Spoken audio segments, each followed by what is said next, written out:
The lessons of the Holocaust transcend boundaries. They are international, interfaith, interprofessional, and intergenerational. Join us to explore the importance of incorporating the lessons of the Holocaust into the future of education to promote ethical practice in all aspects of society. Welcome to Transcending Boundaries, an International Holocaust Remembrance Day event. My name is Stacy Gallen, and I'm the founding director of the Maimonides Institute for Medicine, Ethics, and the Holocaust, the co-director of the Department of Bioethics and the Holocaust of the International Chair of Bioethics, and a senior fellow at the Center for Law and Religion at Emory University. International Holocaust Remembrance Day is commemorated on January 27th to mark the day that Auschwitz was liberated. Each year, people across the world pause to remember the past, those who are no longer with us, whose voices were silenced. Some of their stories are known to us.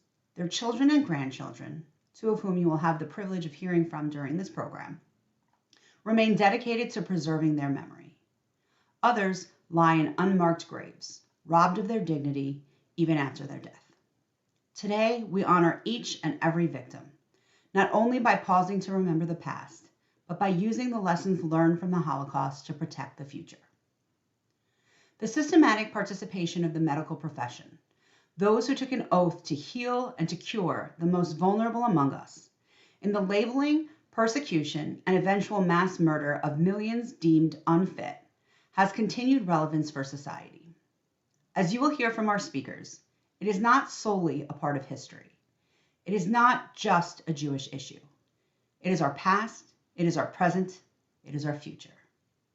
And so if we truly want to preserve the legacy of those who perished at the hands of Nazi medicine and ensure that never again is more than just a rallying cry, we have a responsibility to continue to teach and to learn. The lessons of the Holocaust transcend boundaries.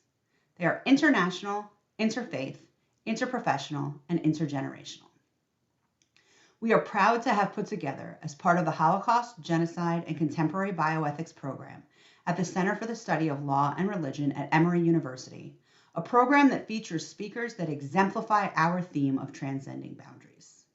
We are grateful to each of them for using their voice to educate all people so that we can strive not only to never repeat the mistakes of the past, but to create a better future. Our first speakers are Dr. Tessa Chelouche and Dr. Russell D'Souza. Dr. Chelouche is a family physician who originally hails from South Africa and has been living in Israel for over 40 years. She is the co-director of the Maimonides Institute for Medicine, Ethics, and the Holocaust, and the co-chair of the Department of Bioethics and the Holocaust of the International Chair of Bioethics. Dr. Chelouche has been teaching a course on medicine and the Holocaust as part of the Technion Faculty of Medicine for almost 2 decades, and is the co-editor of the Casebook on Bioethics and the Holocaust, which has been translated into 6 languages. She is currently a member of the Lancet Commission on Medicine and the Holocaust. Dr. Russell D'Souza originally trained in India as a physician in respiratory medicine before moving to Australia, where he trained as a psychiatrist and has been practicing as such for over 40 years. He is a professor of psychological medicine and the dean of the International Institute of Organizational Psychological Medicine. Dr. D'Souza has been serving as the head of the Department of Education of the International Chair of Bioethics since 2011. In this capacity, he focuses heavily on teaching bioethics to medical and health science students and professionals. In addition, he is the chair of the Asia-Pacific Division of the International Chair of Bioethics. Dr. Chelouche and Dr. D'Souza's tireless efforts to promote education on bioethics, medicine, human dignity, and the Holocaust span the globe, utilizing the lessons of the past to encourage ethical leaders of the future. Tessa Chelouche. I am a family physician. I am originally from South Africa and I live and work in Israel. As a practicing clinician, hands-on clinician, this is a subject that actually can and does influence our very routine daily medical work. It's not history. It's something that we can reflect on, internalize, and transfer into our daily work, whether it involves choosing which drug to give the patient, an expensive drug or a cheap drug, whether the drug is in the basket of services, whether my loyalties lie with my individual patient. I work for a public health HMO. Where do my loyalties lie? To my individual patient in front of me, or to my organization, to my Ministry of Health? Who do I think of first when making medical decisions on a daily routine basis? If somebody comes to me, they want to take part in a clinical trial, how do I advise them? Should they, shouldn't they? Is it my job to tell them, to help them? How much we're dealing with COVID? We're all in a world where we have already for the past 2 years been under pandemic conditions. Vaccinations, who should be vaccinated? What should we do with people who are not vaccinated? How much, to what degree do we respect a patient's autonomy? It's a holier than thou principle in medicine, autonomy, patient autonomy. It has been for the past about 50 years. Is it really holy? Do we really have to respect somebody who hasn't been vaccinated? Do we give them, are they deserving of the same medical care, of the same empathy? How do we react as a physician on a daily basis? And it might be COVID vaccines or something else. What role model am I playing for my patients? Medicine doctors have a role in society. What is our role? What image do we portray? Is it my duty to give my own personal opinions, to my own organization's opinions? Am I duty bound to my HMO? Or once again, where are my loyalties to my individual patient? The more years that I'm a physician, the more I realize how relevant this is. Basically, if we teach it, we can really influence our moral, our professional identity formation as physicians. It's not something that's just a theory or that just is left in a medical school. It can influence our daily practice. I've also realized over the years, young people or doctors might not realize how powerful we are. We have tremendous power in our hands as physicians. People look up to us. They want us to make decisions. They want us to help make decisions. Of course, not as in the past where it was really a paternalist profession, but it still is a very powerful position. And we have a position in two ways. We have a position in clinical work opposite the patients, and we as physicians have a position in society. And we can use this power to better our patients, to better society, but we can also abuse this power and be very detrimental, both to our patients and to society. This is not a Jewish topic. It doesn't belong to the Jews, and it certainly is not only about Jewish people, because when we learn the history, we realize that when we say medicine and the Holocaust, what we mean is medicine's involvement in the Holocaust did not begin with the Jews. It was not a Jewish issue. What happened was that the doctors, the physicians, the clinicians took their own sick, chronically disabled, handicapped patients and basically eliminated them. They believed that they had no place in society. So they began with patients, with sick patients, and not with Jews. What can we learn? Why should we learn?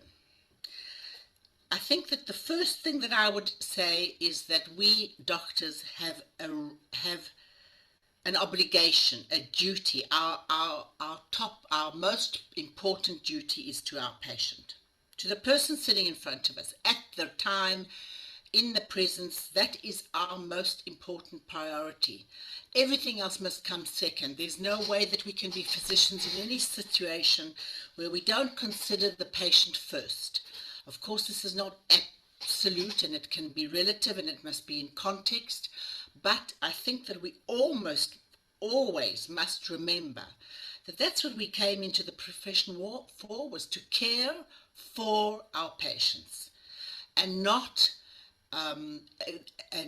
forget.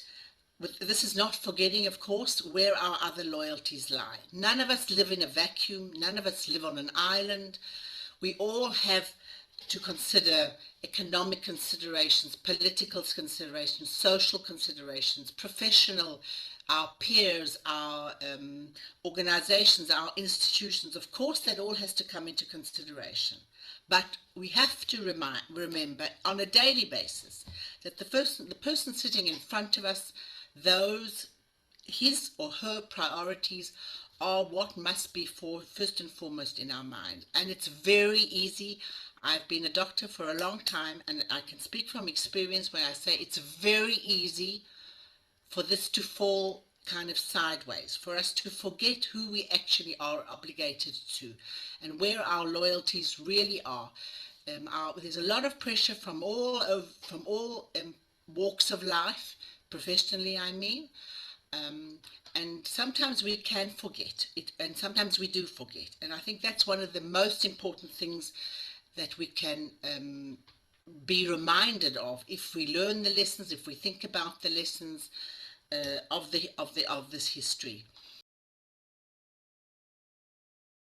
Ethics is not a given. It's always made in context. It always depends on the political, social, economic culture of the time. Ethics, especially medical ethics, are malleable, and they should be. They should change with culture. They should change with time. They should change with technology. They should change with new developments. But we have to remember that when we say, and I know that this is going to sound strange to many people, when I say ethics and Nazi, it doesn't kind of go together in the same sentence. How can I possibly even talk about medicine and ethics and Nazis in the same sentence? What is important is to realize they were ethical professionals. Now that sounds crazy, but that's true. They had ethics, they had morals, they had values, and they believed that what they were doing was right. They taught their students, in fact, they were the first to teach ethics at medical school in the world. They taught their students that all the values and ethics and morals and rules of Nazi medicine, in other words, the belief that certain people had no right to live because they were burdening society, they couldn't contribute to society. Think about today, we always talk about how people are contributing to society, whether they are worthy, if they are paying their way in society, who should pay for the people who can't pay their way. Well, in Nazi Germany, it was pretty clear. If you couldn't pay, if you couldn't contribute, if you couldn't work, and if you were being an economic burden on society because you were a psychiatric patient or physically disabled or handicapped in other ways or alcoholic or homosexual or Jewish, then you were not worthy of living. And that was an ethic, that was a moral value. They believed that was right. Not everybody was a pathological Nazi, but in medicine, they were taught that this was right. That was the doctor's duty to cure the society of its ills. And ethically, they believed that this was right. All the doctors, were very few of them, but the few that were tried at the end of the war for the crimes that they had committed, never apologized. They rationalized what they had done in ethical terminology. In other words, they believed they were right. And I think that that's something that we have to be very, very wary of, that ethics can be changed. We can change someone's moral orientations. That's why we teach the subject, because we want to change the moral orientations of the students. We just have to be careful of how. What do we want them to learn? We can teach anything. We can be a role model for anything. We have to realize that in Nazi Germany, they were not mad, crazy people who had abandoned ethics. They were highly intellectual. They belonged to the best or the most advanced medical system in the world. They had the best, 50% of the Nobel Prizes for science and medicine at the time came out of Germany. They were in one of the most advanced countries from a medical and scientific place in the world. And yet within 12 years, look what they managed to do. And as I say, it began with the sick and the disabled and the handicapped And that's what they believed that they should do, and that's what they taught their students to do, and that's what the students eventually did, was murder their patients. And in the end, they actually danced with or cooperated with or collaborated with the Nazi politicians and of course the other professions in murdering people in the concentration camps, Jews, gypsies, and other minorities. So I think we have to really appreciate that ethics, medical ethics, professional ethics in any profession can be changed. And as I said before, they should be. But we should always be very, very wary of the influence and the effect that ethics can have on a society, that the teaching of ethics can have on the students, and not to just throw out the Nazis kind of and say, no, they were madmen, crazy, they had abandoned their ethics, and it's not relative to us today. I'm Russell D'Souza, a professor of psychological medicine. I'm a physician. I am currently the dean of the International Institute of Organizational Psychological Medicine. I am the head of the Department of Education of the International Chair in Bioethics, which is till recently formally the UNESCO Chair in Bioethics at the University of Haifa. I'm also the head of the chair for the Asia Pacific Division of the formerly the UNESCO Chair in Bioethics, now International Chair in Bioethics, which of course uh, has more than half the population of this world in the Asia Pacific region.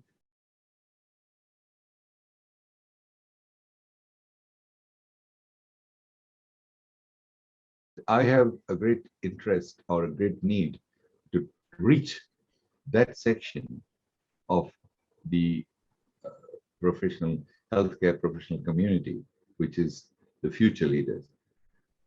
Now, I do believe that many of them are in the formative stage in their professional unlearning, and they are competing, their interests and all are competing with science, with power, with achievement, with and so forth. Most of these students have come to the caring domain or the for their pathway because they have an innate compassion and empathy.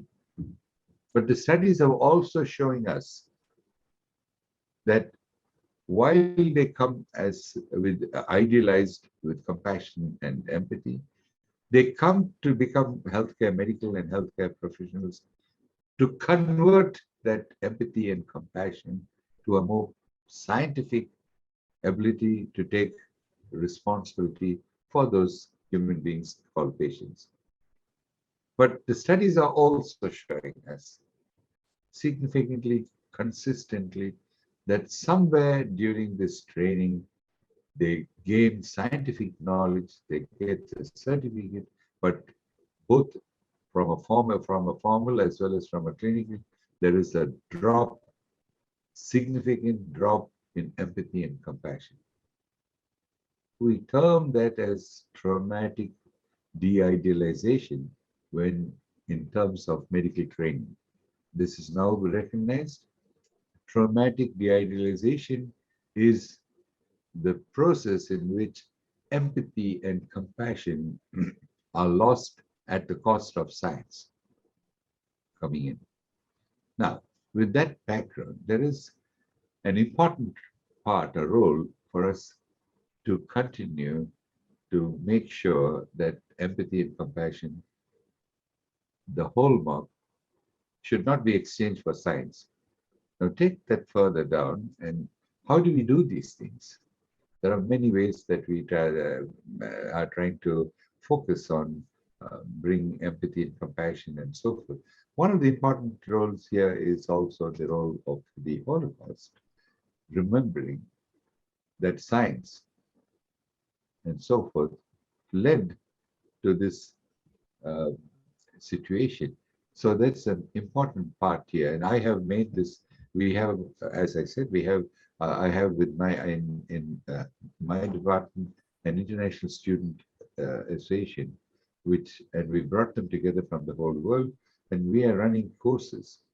And one of the things, the course, all the courses have an important component on dignity and human dignity and human rights, with a focus particularly on the Holocaust as one of the learning conduits to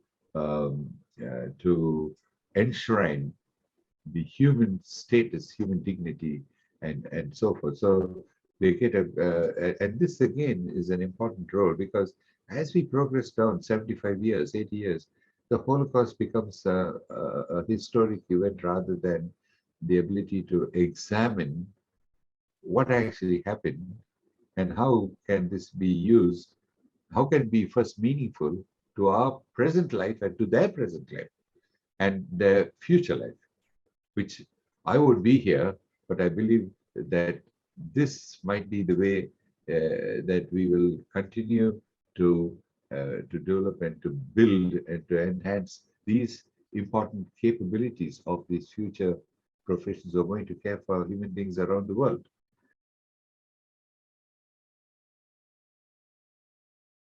The most important that I think for medical future doctors or for the medical profession is having, first is the valuing the human dignity and the human being, the status of the human, and the fact that they have a right and they should be always they were free and always free to exercise their right on themselves. But the more important one, I think, would be on the moral courage, medical profession, and so forth, the healthcare profession, over the centuries have earned and have been given privileges by virtue of the good they have and will continue to be doing to the human being. That privilege should never be used or breached to the extent that it can mean such damage or such devastation to the human status. And I think what we learn from this is the ability, the courage to stand up, knowing that you have this privilege, being conscious of this privilege, and still being able to say, I have to do the right thing. And is this right? We will now hear from Dr. Mehnaz Afridi and Bishop Athenagoras of Nazianos. Dr. Afridi is the director of the Holocaust, Genocide, and Interfaith Education Center at Manhattan College, where she is also a professor of religious studies. Born in Pakistan and raised in Europe and the Middle East, Dr. Afridi's studies of the struggle with anti-Semitism within Muslim communities and her interviews with survivors of the Holocaust informed her book, Shoah Through Muslim Eyes. Dr. Afridi focuses on keeping the memory of Holocaust survivors alive by working with students, community members, and local survivors. Bishop Athenagoras of Nazianos is a bishop to the Ecumenical Patriarch in Constantinople, or Istanbul as we call it today. He is also the Chief Secretary of the Holy Eparchial Synod and the Director of the Department of Religious Education of the Greek Orthodox Archdiocese of America. Bishop Athenagoras was born in Germany. He received his PhD in theology from Aristotle University in Thessaloniki, Greece, a city that was known for having the largest number of Sephardic Jews in the world, prior to losing 94% of its Jewish population in the Holocaust. Bishop Athenagoras is dedicated to creating an ecumenical dialogue and working with those of other faiths toward the goal of finding common purpose in an increasingly secular world. While often thought of as solely a Jewish issue, Dr. Afridi and Bishop Athenagoras demonstrate that the lessons of the Holocaust transcend religious boundaries. These teachings relate to the very nature of what it means to be human, to understand and accept all people, and to treat one another with dignity and respect. Mehnaz Afridi, Professor of Religious Studies at Manhattan College and Director of the Holocaust, Genocide, and Interfaith Education Center. I was drawn to the Holocaust because I'm a Muslim. I'm a Muslim woman who has studied the Holocaust, has written about the Holocaust, and I think that it's very important that non-Jews are studying the Holocaust and learning about it. It was also something that I wanted to study personally because I wanted to understand why the state of Israel was important to Jews. And I think it really actually does. If you really take the Holocaust seriously and look at what was going on in terms of migration from the 1870s, so forth, you begin to understand what the state of Israel is, both religiously, culturally, in terms of Zionism, and also in terms of politics and the real need for Jews to have their own state.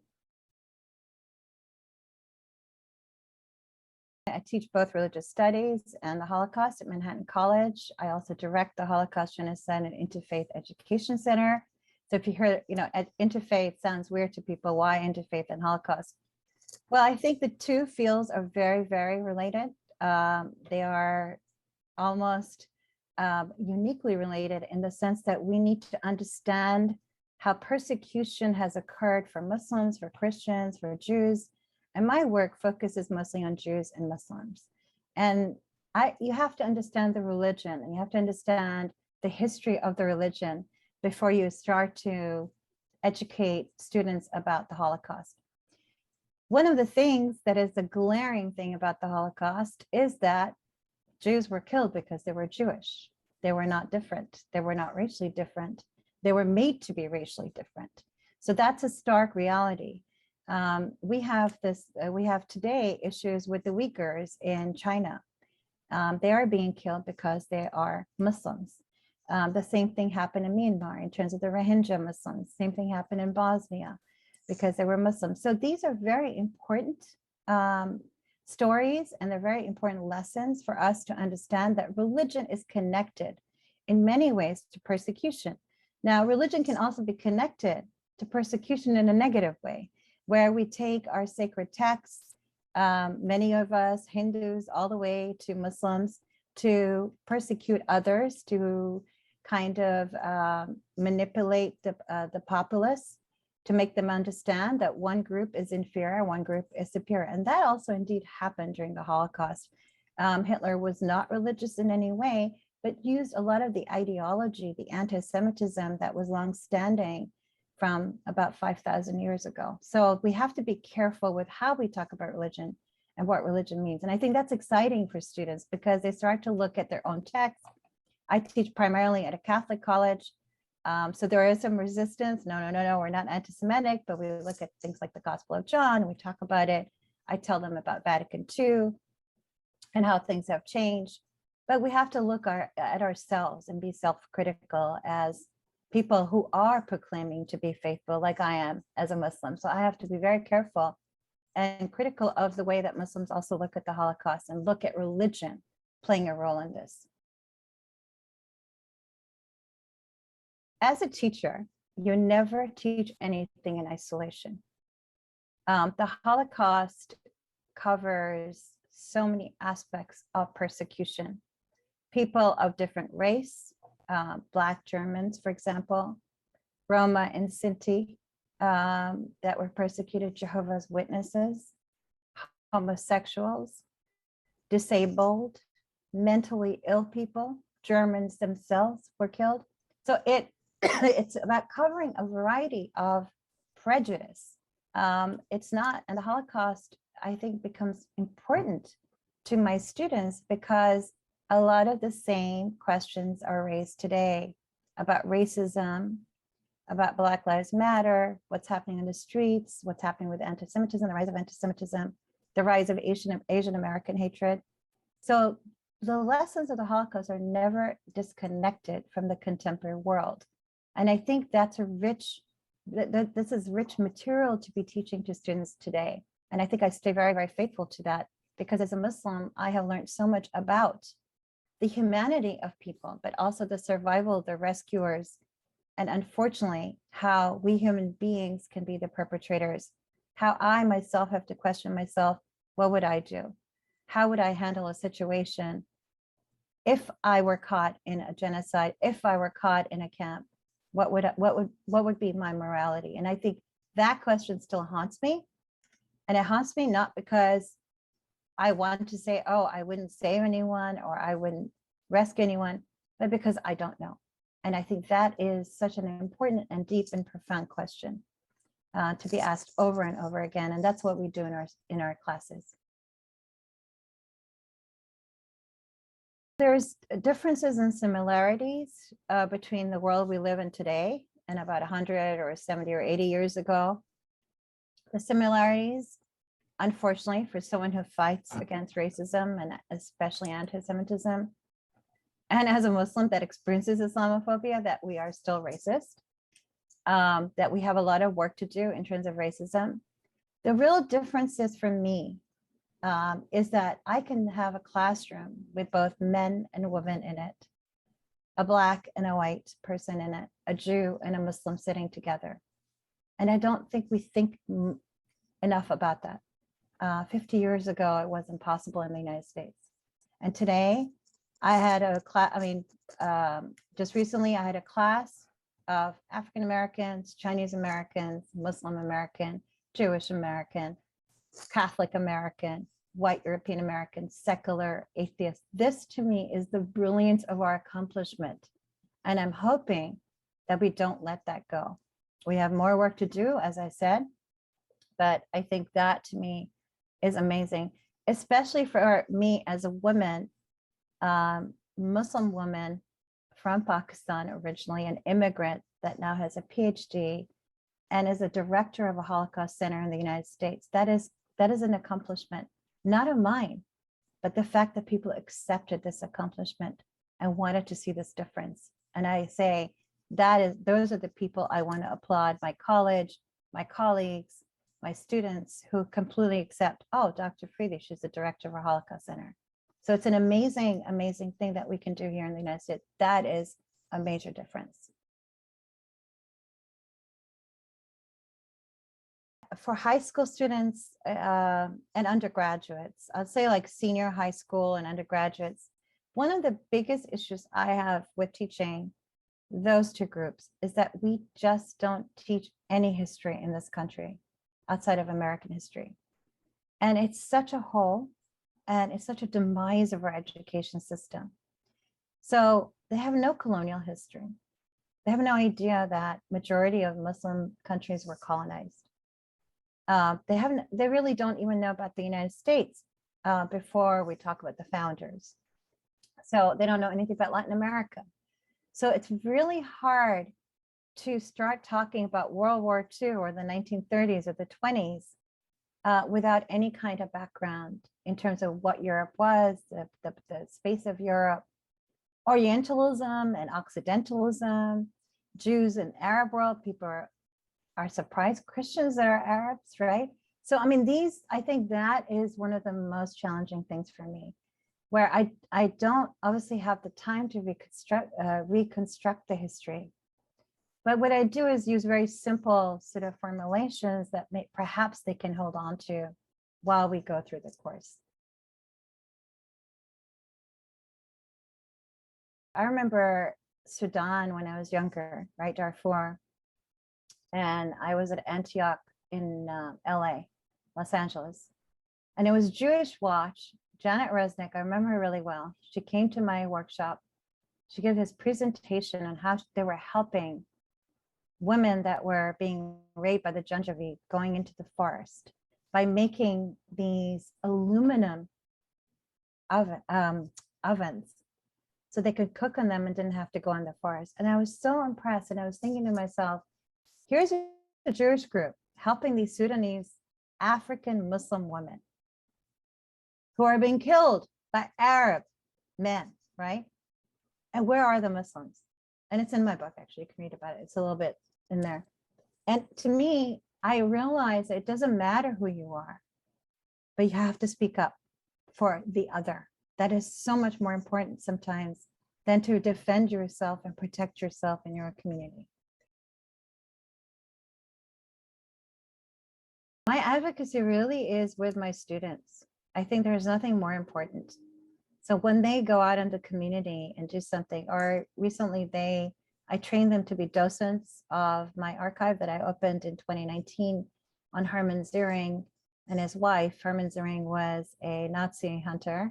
He was also a survivor from Riga ghetto, and he was born in Germany. And they had to train and learn everything about him, his wife, pick an artifact, but they also had to come into the community when I had a big event for the 25th anniversary of our center, to lead the community members, to take them to that space and to have a conversation with people who are much older, maybe Jewish or not Jewish.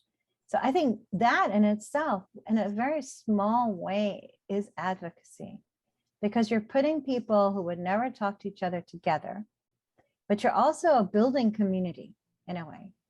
That is what advocacy should be. It's not just, oh, I'm going to go out there and I'm going to advocate for this law or this regulation, which we should be doing. I'm not saying we shouldn't be doing, but I think what we should be doing is saying, hey, you know what? I'm going to put a Holocaust survivor, a Catholic student at MC, an African American Muslim student at MC, and a yeshiva student together, which I've done. And we're going to work together all semester and create a video. And there was friction. There was friction from all sides, socioeconomic, racial, gender, but they all worked on what the Holocaust was. So I think when you start to put things together in a small, very sort of simple way, and you don't really know what the results are and they're organic, it's absolutely amazing what you can find, and how people can turn around. And that is advocacy for me. That's where I stand. I stand with my students in that. One of the most important things, I hope that I'm teaching my students, is that first of all, everyone is human, but that they are empowered to change anything they want in their lives. And I think we've taken that power away by ideology, by restricting, by punitive measures in our society towards people. And to me, that's unethical. And I think that there is a freedom and empowerment that I want every single individual to see within themselves. And I think that's the most important thing I hope that I can teach to my students. My name is Bishop Athenagoras of Nazianos. I'm a bishop to the Ecumenical Patriarch in Constantinople, or Istanbul, as we say today. And I'm also the Chief Secretary of the Holy Eparchial Synod of the Greek Orthodox Archdiocese of America, and Director of the Department of Religious Education of the Greek Orthodox Archdiocese of America. Given my German upbringing, I was raised in a society that was seeking to fully understand the causes of the Holocaust and its consequences. I also lived for 11 years in Thessaloniki, which had a large Jewish community, and the memory of the many Jewish lives cut short by the Holocaust was still felt there keenly. In my service as a priest in Germany, I worked very closely with the Jewish community in Frankfurt in order to facilitate better relations and address common issues. We had the religious communities in Frankfurt, as well as to more fully educate the German population on the problem of lingering anti-Semitism. Finally, as a bishop of the Ecumenical Patriarchate of Constantinople, I share the common interests of religious minorities in Turkey, who also suffer oppression and persecution for their religion and cultural identity. Living in Germany as a Greek and growing up as a Greek Orthodox individual, of course, we had a lot of problems because we were new in the country, and we were considered to stay for a couple of years. My parents, actually, we went as Gastarbeiter. So it took the German society a long time to accept that the Gastarbeiter would stay. And once we decided to stay and we got this acceptance from the German society, the first thing we did is to build schools and churches, because this is our identity, the Greek identity and the Orthodox identity. We never had problems with that, and I think that the Greek Orthodox community in Germany was very well integrated and was very welcome. But we sometimes faced problems, and I will say that because of my appearance when I was younger, I was very dark. So people, I could see that people, German people, couldn't accept me as equal. Once they knew me more, then it was easier, of course. But this is what I'm saying. This is why I'm saying people need to know each other so they can understand and they can actually lose the fear they have because of the appearance or identity or even race.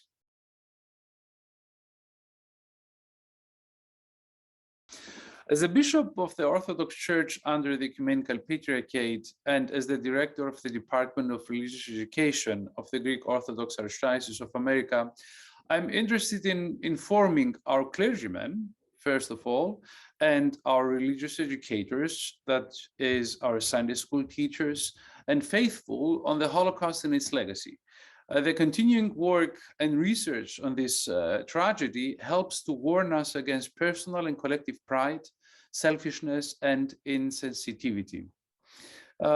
If we do not learn the consequences for such vices, we might very well repeat the past to the harm of many, and we want to avoid that.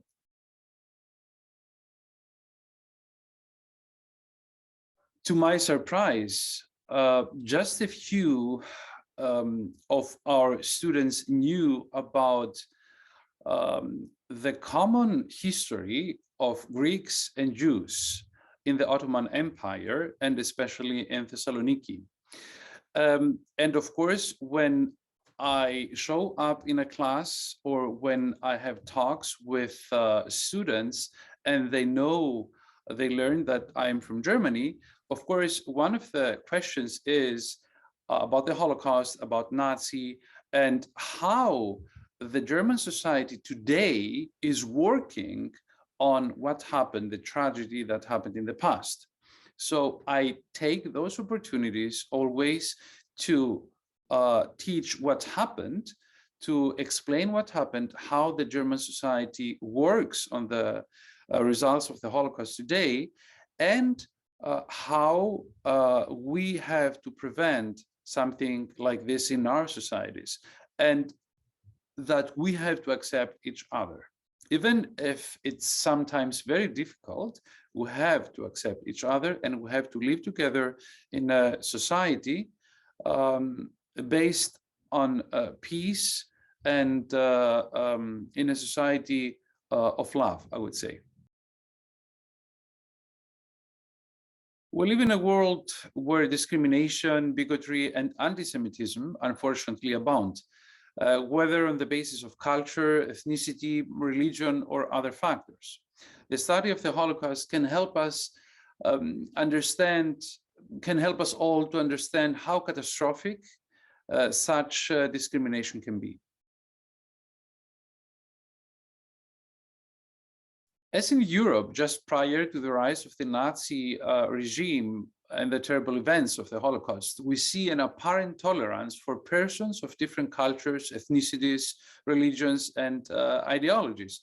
History has taught us, however, that such apparent tolerance can quickly vanish, only to be swiftly replaced by intolerance, animosity, and violence. Such a shift is something against which we must carefully guard. The great suffering of the Holocaust shows us that neither the law, which embodies morality only imperfectly, nor human politics, which is manifestly susceptible to entirely moral goals, constitute a safeguard against evil. We must therefore, each of us, cultivate a morality that values human persons as true persons, regarding each person with respect, compassion, and of course love.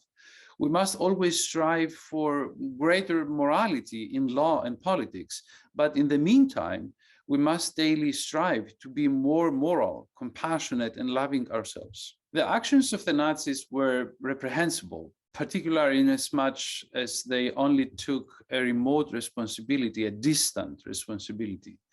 They excused horrific actions on the basis of orders. They had a leader, and the leader, the Führer, was responsible for everything. So they pushed their responsibility to him. They claimed only to be doing what they were told to do. We must never fail to observe the consequences of our actions, nor fail to take responsibility for them. On the other hand, we have the example of such incredible figures as Oskar Schindler, and from our own Orthodox tradition, Sister Maria, Saint Maria of Paris, who sacrificed everything for love of others. Saint Maria followed Jewish children to Auschwitz, and she died there. Such love is the key. Such love may prevent future Holocausts and combat them should they arise. Our final speakers are Lawrence Burian and Dr. William Silvers. Lawrence Burian is the Executive Vice President for Corporate Development at Madison Square Garden Sports and Madison Square Garden Entertainment. He is also the General Counsel for Madison Square Garden Sports. Mr. Burian graduated from Yale Law School after receiving his undergraduate degree from Yeshiva University. He is actively involved in numerous charitable organizations, including serving as a member of the Executive Committee for the Board of the American Society for Yad Vashem. As you will hear, Mr. Burian is also the child of a Holocaust survivor who instilled in him many valuable lessons about the importance of family, religion, and integrity. His father, Andrew's extraordinary memoir of survival, A Boy from Bustina, A Son, a Survivor, a Witness, was published by Yad Vashem in 2016. Dr. William Silvers received his medical degree from the Indiana University School of Medicine, completed his internship and residency at Emory University School of Medicine, and then finished his fellowship at the University of Colorado School of Medicine. He founded Allergy Asthma Colorado in 1981 and retired from practice in 2016 to pursue interests in research and teaching as a clinical professor of medicine at the University of Colorado School of Medicine, where he also founded the Holocaust, Genocide, and Contemporary Bioethics program. Dr. Silvers is the child of two Holocaust survivors who imparted on him the importance of tikkun olam, repairing the world. As a result, Dr. Silvers has chosen to dedicate himself to philanthropic endeavors, including ensuring that the lessons of the Holocaust continue to be taught at various educational institutions throughout the country. Lawrence Burian and William Silvers truly embody the phrase L'dor v'dor, from generation to generation. By continuing to tell their parents' stories, they are passing down traditions and education from one generation to another.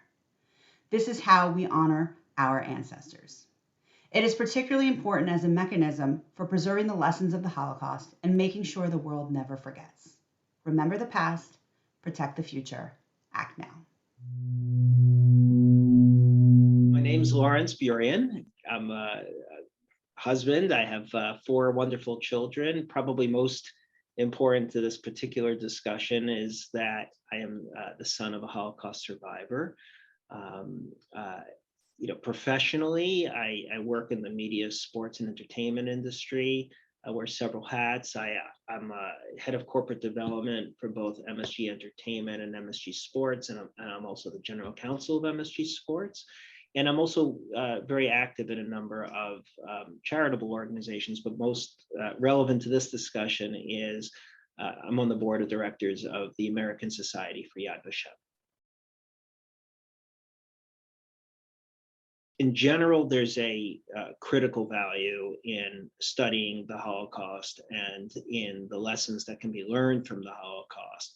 But on a very personal level, I do feel a sense of responsibility, particularly now, as unfortunately we're losing the survivor generation. There are very, very few left. I do feel a particular obligation as a member of the second generation, so to speak, to pass that knowledge down and to learn from it.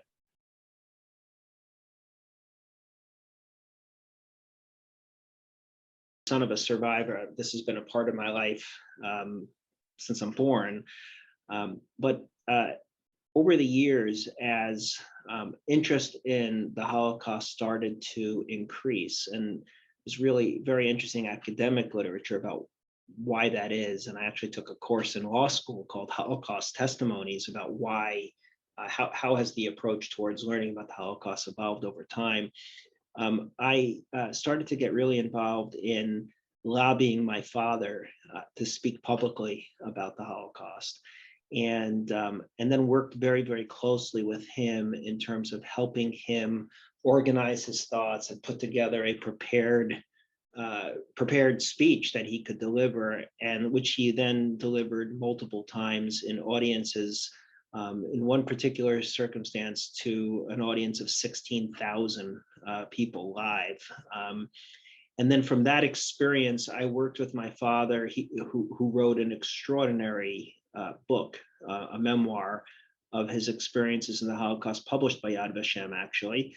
And then in the name of that book is A Boy from Bustina, which is my father's hometown. And I certainly recommend it. All the proceeds go to Yad Vashem. Nothing, it's purely for educational purposes, but it's an extraordinary book. When I think about Holocaust education, it's not about woe is me, or poor us, and not that it wouldn't be valid, but it's about, what do you take from it? What are the lessons that we can learn from it? How do we not just about how do we not have it happen again, but what are the values that it taught us? What are the lessons that it taught us? How should we live our lives? And I think that there is so much to be learned, and certainly I learned certain lessons from my father at a micro level, and there's certainly much to be learned on a macro level. The power to accomplish a goal when, despite obstacles, the notion of a will to live, when there's purpose. There's been a lot written about that, but I know it from my father's story that having a purpose was able to help him overcome extraordinary obstacles. Some of those lessons, for sure, that comes through from my father's story is the importance of family and home, this concept of home. When my father was separated from his father and his brother and was left alone at the age of 13 in Auschwitz-Birkenau, the last things his father said to him were, he said, "I have 3 instructions for you, son. One is keep clean so you don't get sick. 2 was be a mensch. Don't let them make an animal out of you," which is, we could talk for hours about what that means in terms of how does a person maintain their dignity and self-respect and humanity in that environment. But the 3rd instruction was, when this is over, we all meet back at home. And my father says that it was unthinkable to him that he wouldn't follow his father's instruction. My job is to meet back at home. And home was not just a destination. Throughout his experience, he is almost at times hallucinating about the Sabbath table, about the family table, about the holidays.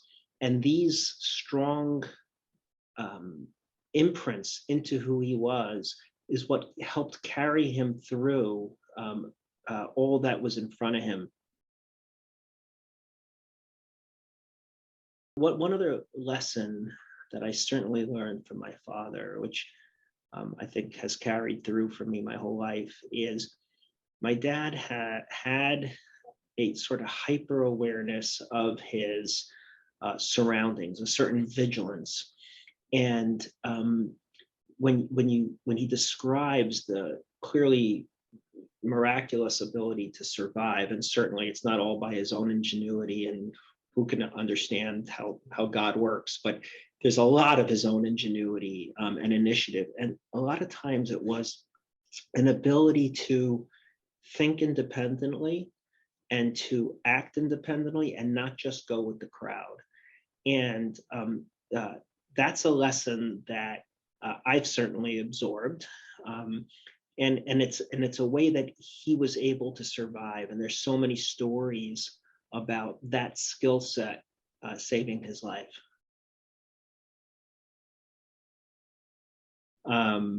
I think that when you look back to what happened in Nazi Germany, I think that people forget that it wasn't just a group of rogue actors, right? The evil really penetrated every aspect of society. Of course, we all know it was government sanctioned, but it was the judges in the courts who sentenced people to euthanasia and to horrible, horrible things.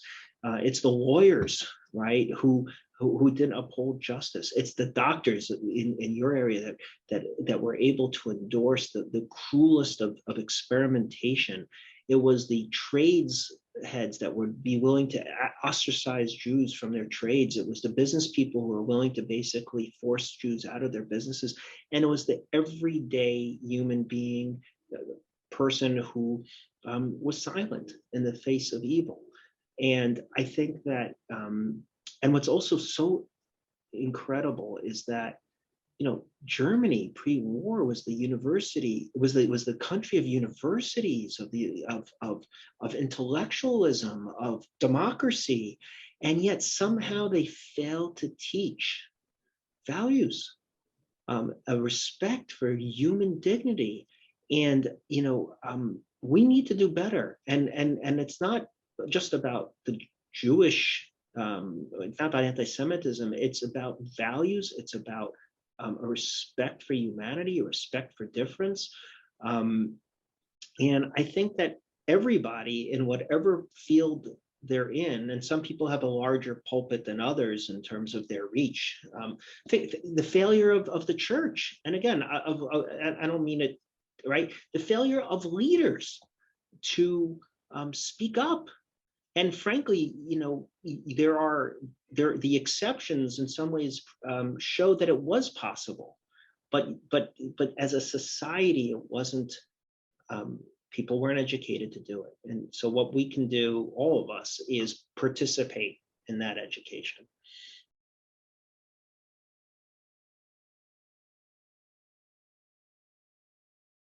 From the earliest age, when we teach about let's start with the United States. We teach about democracy, we speak about the Constitution. I think that we almost begin to take for granted the permanence of these institutions, that this is what it is, versus it is a construct that is only as strong as the commitment of people to uphold it.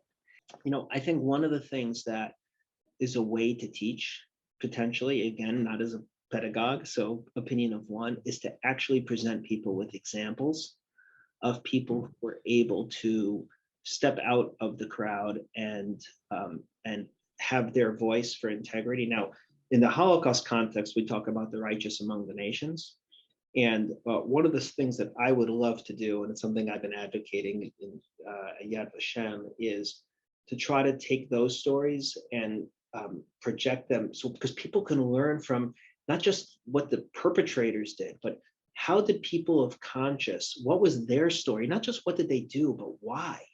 And I'd love to see their children of these people, and what was it in their background that gave them the strength and conviction to risk their own lives in ways large and small to help others. When someone's connected to the real heroes in the world, right? It's inspiring, and I think it promotes ethical behavior when there's a role model.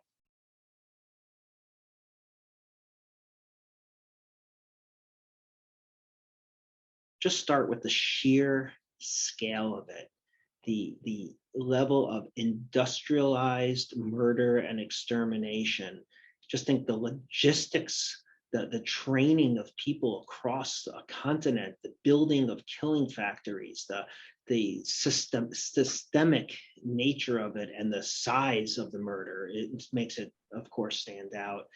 And I think that's also what makes the Holocaust potentially unique. I'm not a scholar, is that it was a perpetration of hatred and murder with no strategic value. It wasn't actually a tool in the conquest of land or the accomplishment of territory, or in fact, in many ways, it was counter-strategic, counterproductive to the war effort, the diversion of military resources from the front to pursue this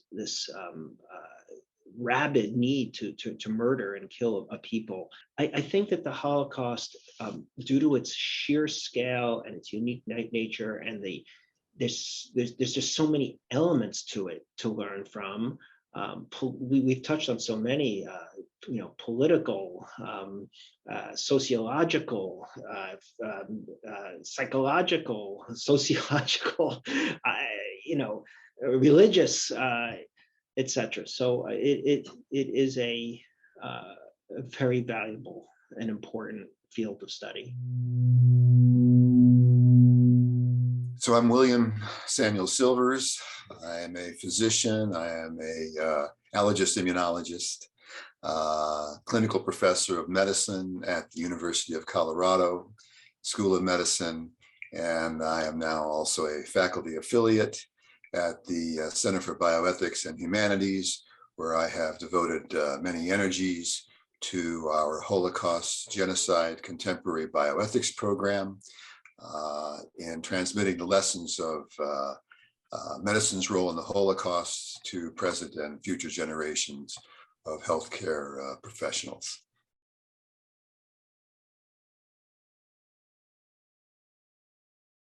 So I'm a second generation. Parents were survivors from concentration camps, Auschwitz to Dachau and others. And I grew up as a testament to the legacy of the Holocaust. I have spent my life wrestling with these issues, and I find myself now as a physician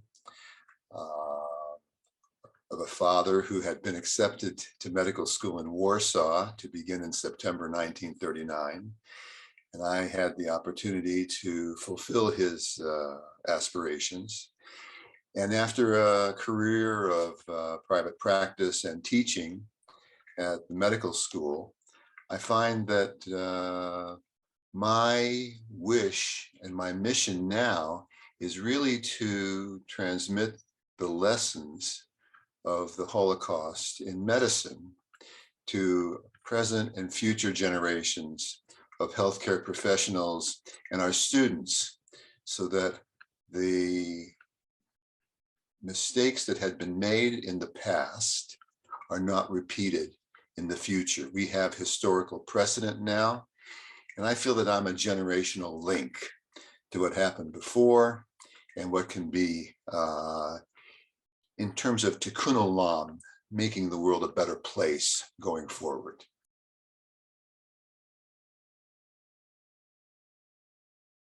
There's not an aspect of modern medical ethics that's not influenced by the Holocaust.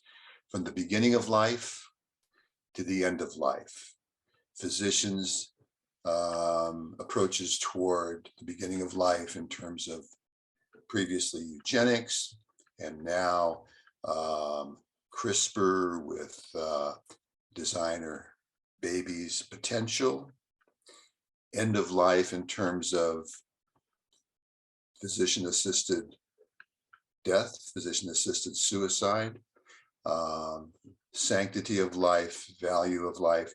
These are issues that have all been seen in the eyes of the Holocaust, and we need to take those lessons and have them give us a framework for how to approach our present challenges.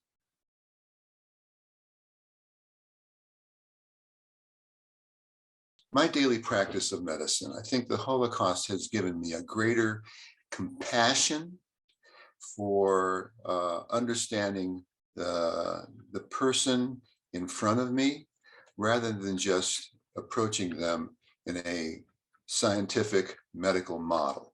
But really, I'm very involved with integrative medicine in terms of taking the person's body, mind, spirit into account in terms of holistic healing.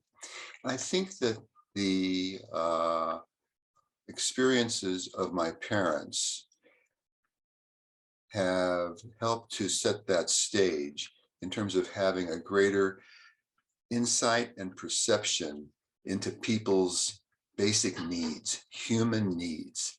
And there are many examples that my parents had given me of inhumanity shown toward them, and also of certain humanity that had been shown toward them.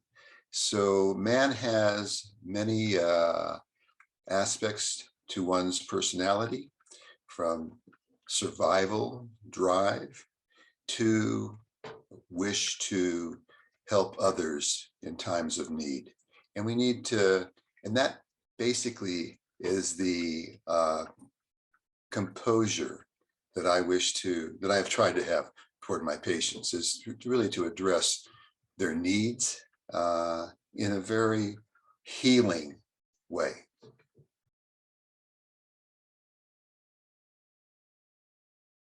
Given the generational passing now, my parents, the survivors, the witnesses to the Holocaust, the liberators, who can no longer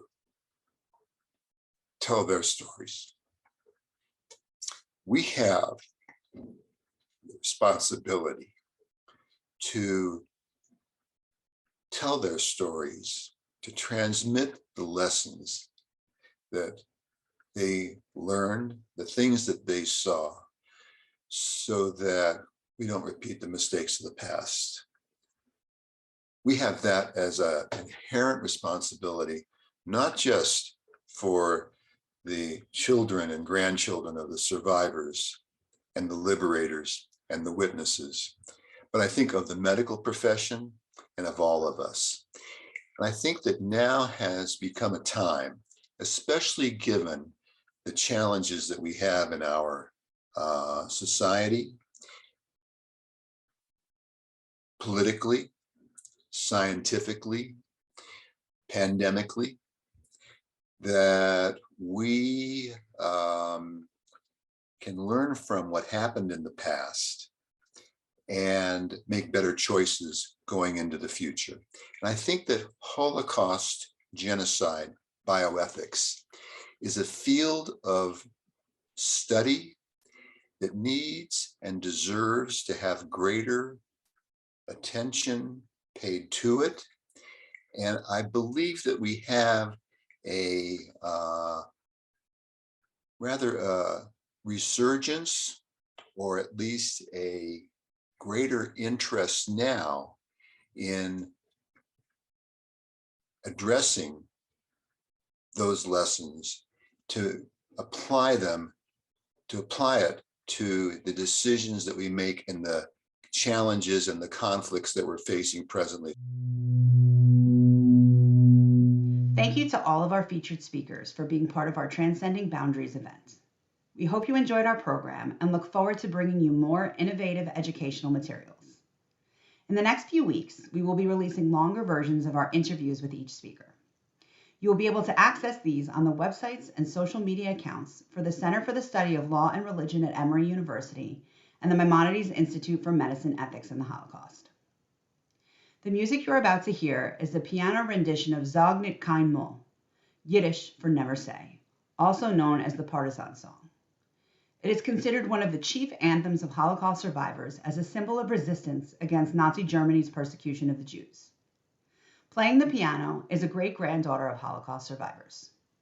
L'dor v'dor, from generation to generation, may we continue to transcend boundaries and use the lessons of the Holocaust to guide us on a new path, where we strive not only to never repeat the mistakes of the past, but to preserve the legacy of those who perished during the Holocaust to bring about a better future.